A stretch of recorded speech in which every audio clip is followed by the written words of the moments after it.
ಜಗಳ ಪ್ರಾರಂಭ ಆಗಿದ್ದು ಎಲ್ಲಿಂದ?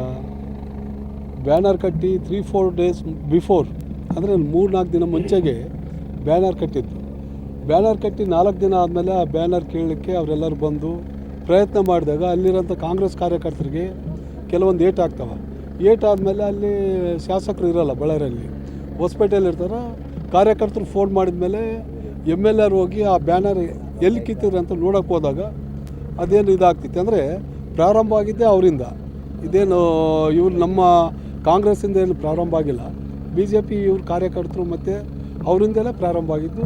ಇವತ್ತಿಂಥ ಕೆಟ್ಟ ಘಟನೆಗೆ ಬಳ್ಳಾರಿ, ಇಡೀ ರಾಜ್ಯದಲ್ಲಿ ಬಳ್ಳಾರಿ ಅಂದರೆ ಏನೋ ಒಂಥರ ಡಿಫ್ರೆಂಟಾಗಿ ನೋಡೋಂಥ ಸಿಚುವೇಶನ್ ತಂದದ್ದು BJP. ಹಾಗಾಗಿ ಇದು ವಾಲ್ಮೀಕಿ ಮಹರ್ಷಿ ಅವರ ಪುತ್ಥಳಿ ಅನಾವರಣ ಇಡೀ ಒಂದು ರಾಜ್ಯಕ್ಕೆ ಮಾದರಿ ಆಗಬೇಕಿತ್ತು.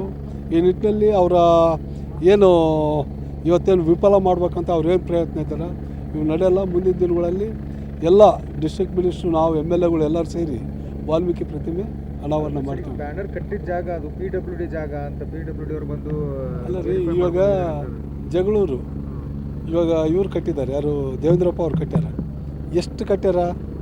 ಇಲ್ಲಿ ಜಗಳೂರು ಪ್ರಾರಂಭ ಆಗೋದ್ರಿಂದ ಅವ್ರು ಊರುವರೆಗೆ ಕಟ್ಟ್ಯಾರ. ಅದಕ್ಕೆ PWD ಆ ಜಾಗದಲ್ಲಿ ಕಟ್ಬೋದಾ ಇಲ್ಲ? ಅದಕ್ಕೆ ಯಾರನ್ನು ಅಬ್ಜೆಕ್ಷನ್ ಮಾಡ್ತಾರೆ? ಇದು ದೇವೇಂದ್ರಪ್ಪ ಅವ್ರದ್ದು ವೈಯಕ್ತಿಕ ಕಾರ್ಯಕ್ರಮ, ಅದು ಮಹರ್ಷಿ ವಾಲ್ಮೀಕಿ ಕಾರ್ಯಕ್ರಮ. ಹೀಗಾಗಿ ಬ್ಯಾನರ್ ಕಟ್ಟೋಕ್ಕೆ ಅಷ್ಟು ದೊಡ್ಡ ಮಟ್ಟದ ಇಶ್ಯೂ ಮಾಡ್ಬೇಕಂತ ಅವಕಾಶ ಏನೈತಿ? ಅವ್ರ ಮನೆ ಮುಂದೆ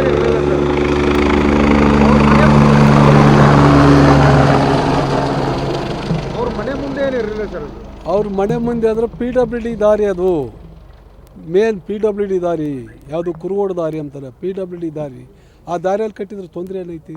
ಅಲ್ಲೇ ಹಾಕ್ಬೇಕು ಅಂತ ಏನು ಜಿದ್ದೆಲ್ಲ ಕಾಮನ್. ಇವಾಗ ನೀವು ಇಲ್ಲಿ ಬ್ಯಾನರ್ ನೋಡಕತ್ತೀರಿ, ಮೇನ್ ರೋಡಿಗೆಲ್ಲ ಹಾಕ್ಯಂತ ಬಂದಾರ. ಹಂಗೆ ಕಾಮನ್ನಾಗಿ ಹಾಕಿರೋದು ಅದು. ಅಲ್ಲೇ ಹಾಕ್ಬೇಕಂಬದು ಏನು ಅದ್ರಾಗ ನೆಸಿಟಿಲ್ಲ. ಅಲ್ಲಿ ಒಂದೇ ಬ್ಯಾನರ್ ಹಾಕಿ ಉಳ್ಕಿದ ಕಡೆ ಎಲ್ಲಿ ಹಾಕಿಲ್ಲ ಅಂದ್ರೆ ಒಂದು ಲೆಕ್ಕ. ರೋಡ್ ಹೆಂಗೆ ಬಂದಿದೆ ಆ ರೋಡ್ ಮುಖಾಂತರ ಎಲ್ಲ ಬ್ಯಾನರ್ಗಳು ಹಾಕಿದ್ದಾರೆ. ಫೈರಿಂಗ್ ಮಾಡಿರೋದು ನಾನು ಅದ್ರ ಬಗ್ಗೆ ಇವಾಗ ಅವರು ಬೆಳಗ್ಗೆ ತಾನೆ, ಅಂದರೆ ನಾನು ಬೆಳಗ್ಗೆ 8:30, 9 o'clock ನಾನು ಊರು ಬಿಡಬೇಕಾದ್ರೆ ಕಂಪ್ನಿ ಬರಬೇಕಾದ್ರೆ ನೋಡಿದೆ. ಅಲ್ಲಿ ಕೂಡ ಅವರು ಏನು ಮನೆ ಮೇಲೆ ಗನ್ಮ್ಯಾನ್, ಬಿಲ್ಡಿಂಗ್ ಮೇಲೆ ಗನ್ಮ್ಯಾನ್ ಇರೋದು ಅಲ್ಲ ಅದೇ ಇವಾಗ ಸತ್ಯತೆ ಹೊರಗೆ ಬರಲಿ. ಕಾನೂನಾತ್ಮಕವಾಗಿ ಯಾರು ತಪ್ಪು ಮಾಡಿದ್ದಾರೆ ಅವ್ರಿಗೆ ಶಿಕ್ಷೆ ಆಗಲಿ. ನಾವು ಅದ್ರಾಗೇನು ಮತ್ತೆ ಮುಚ್ಚಿಡೋದು ಮತ್ತೊಂದು ಇಡೋದು ಸರ್ಕಾರ ಐತಿ, ಅದ್ರಾಗೇನು ನಮಗೇನು ಇದಿಲ್ಲ.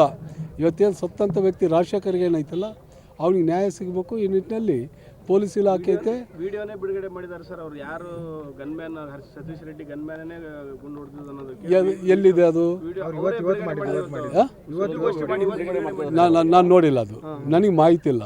ಹಂಗೇನು ಬಿಡುಗಡೆ, ನಾನೇನು ಹೇಳ್ತೀನಲ್ಲ, ಸತ್ಯನ ಯಾರು ಕೂಡ ಮುಚ್ಚಿಡೋಕ್ಕಾಗಲ್ಲ.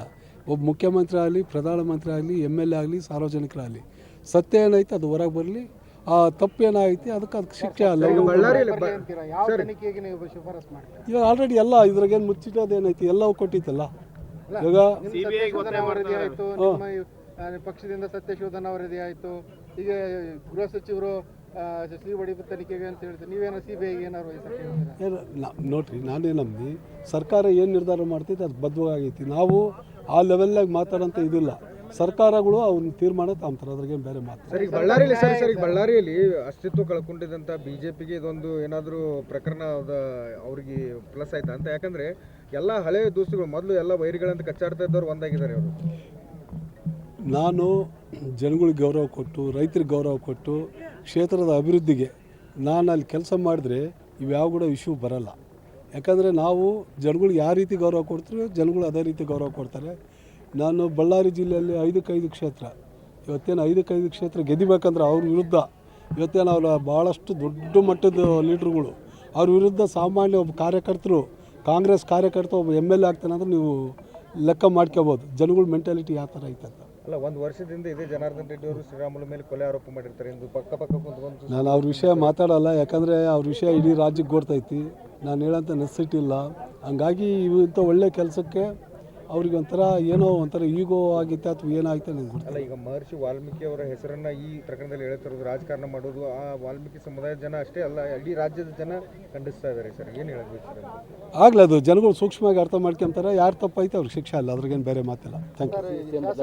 ದೇವೇಂದ್ರಪ್ಪ ಊರಿಗೆ ಸಂಕ್ರಾಮಕ್ಕೆ ಬಂದಿದ್ದೀರಿ, ಈಗ ಹೋಗ್ತಾ ಇದ್ರು. ಅವ್ರ ಕರೆ ಮೇರೆಗೆ ಭಾಳ ಜನ ಶಾಸಕರೆಲ್ಲ ಬಂದು ದೇವೇಂದ್ರಪ್ಪ ಅವ್ರು ಭಾಳ ಒಳ್ಳೆಯ ಮನುಷ್ಯ, ಭಾಳ ಸ್ನೇಹಜೀವಿ. ಹಂಗಾಗಿ ಅವರು ಪರ್ಸನಲ್ಲಾಗಿ ಎಲ್ಲ ಎಮ್ ಎಲ್ ಎಗಳು ನಾವು ಭಾಳಷ್ಟು ನೋಡಿದ್ವಿ. ಆದರೆ ದೇವೇಂದ್ರಪ್ಪ ಒಂಥರ ಭಾಳ ಆತ್ಮೀಯತೆ. ಅವ್ರಿಗೆ ದೇವರು ಒಳ್ಳೇದು ಮಾಡಲಿ. ಇವತ್ತೇನಾಯ್ತಲ್ಲ ಭಾಳಷ್ಟು ಆಲೋಚನೆಗೆ ಒಂದು ಒಳ್ಳೊಳ್ಳೆ ಅಭಿವೃದ್ಧಿ ಕೆಲಸಗಳು ನಮಗೆ ಕೂಡ ನೋಡಿ ಭಾಳ ಖುಷಿ ಆಗ್ತದೆ. ಇವತ್ತೇನು ಕೆರೆಗೆ ನೀರು ತುಂಬಿರೋದಿರಲಿ ಹೇಳ್ತಿದ್ರು ಅವರು. ಸುಮಾರು 70 ವರ್ಷ ಆದಮೇಲೆ 40 ವರ್ಷ 50 ವರ್ಷ ಆದಮೇಲೆ ಕೆರೆಗಳು ತುಂಬಿದ್ದಾವೆ. ಭಾಳಷ್ಟು ಖುಷಿ ಆಗ್ತೈತೆ ಅಂತ ನಾವು ಕೂಡ ವ್ಯಕ್ತಪಡಿಸ್ತೀವಿ. ಶ್ಯಾಮ್ ಅವ್ರದ್ದು ಇವತ್ತು ದಾಖಲೆ ನಿರ್ಮಾಣ ಆಯ್ತು ಸರ್, ಅತಿ ಹೆಚ್ಚು ಆಳೆ ನಿರ್ಮಾಣ ಆಯ್ತು. ಒಳ್ಳೆಯದಲ್ಲಿ. ಯಾಕಂದರೆ ಇವತ್ತು ಬಡವ್ರ ಪರವಾಗಿರೋಂಥ ಒಬ್ಬ ಮುಖ್ಯಮಂತ್ರಿ, ಬಡವ್ರ ಪರವಾಗಿ ಆಲೋಚನೆ ಮಾಡುವಂಥ ಒಬ್ಬ ಮುಖ್ಯಮಂತ್ರಿ. ಇಡೀ ದೇಶಕ್ಕೆ ಒಂದು ಹೊಸ ಕಾರ್ಯಕ್ರಮಗಳು, ಹೊಸ ಕಾರ್ಯಕ್ರಮಗಳು. ಇವತ್ತೇನು ಬಡವರು ಆರ್ಥಿಕವಾಗಿ ಮುಂದೆ ಬರಲಿ ಅಂತ ಒಂದು ಒಳ್ಳೆಯ ಕಾರ್ಯಕ್ರಮಗಳು ನಮ್ಮ ಮುಖ್ಯಮಂತ್ರಿಗಳು ಏನು ಇವತ್ತೇನು ಆಲೋಚನೆ ಮಾಡ್ತಿದ್ದಾರೆ, ನಿಜವಾದ ಒಳ್ಳೆಯದಾಗುತ್ತೆ. ಸರ್, ಈಗ ಮಕರ ಸಂಕ್ರಾಂತಿ ಮುಗಿದ ಮೇಲೆ ಕ್ರಾಂತಿ ಆಗುತ್ತೆ, ಚರ್ಚೆ ನಡೆದಿದೆ, ಏನು ಸರ್ ಇದು ಕತೆ ಅಂತ? ನಮ್ಮದು ಹೈಕಮಾಂಡ್ ಪಕ್ಷ. ಹೈಕಮಾಂಡ್ ಏನು ನಿರ್ಧಾರ ಮಾಡ್ತಿತ್ತು ಅದಕ್ಕೆಲ್ಲ ಎಮ್ ಎಲ್ ಎಗಳು ಎಲ್ಲರೂ ಕೂಡ ಬದ್ಧವಾಗಿರ್ತಾರೆ. ನಾನು ಹೇಳಿದಷ್ಟೇ, ಹೈಕಮಾಂಡ್ ಇಂಥ ವಿಷಯದಲ್ಲಿ ಹೈಕಮಾಂಡ್ ಏನು ತೀರ್ಮಾನ ಮಾಡ್ತಿತ್ತು ಅದಕ್ಕೆ ಬದ್ಧವಾಗಿರ್ತೀವಿ.